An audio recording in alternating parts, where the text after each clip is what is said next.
হাই everyone, আজি আহি গ'লোঁ আমি ক্ৰিকেট খেলিব। আমি ফিল্ডত অহা নাই, আজি ক্ৰিকেট খেলিব আহিছোঁ। বক্স ক্ৰিকেট খেলিব আহিছোঁ।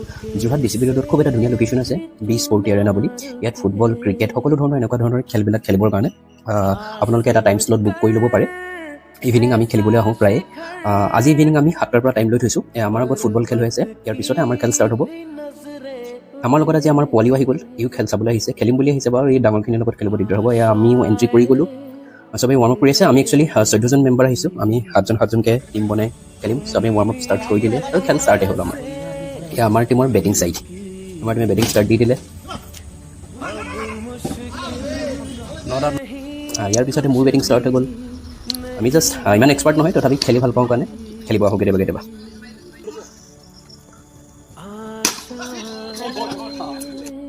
ইয়াত 4 পৰা 14 বছৰ শিশুসকলৰ বাবে এটা ছামাৰ ফুটবল কেম্পো চলি আছে। আপোনালোক যদি কোনোবা ইণ্টাৰেষ্টেড জইন কৰিব পাৰিব।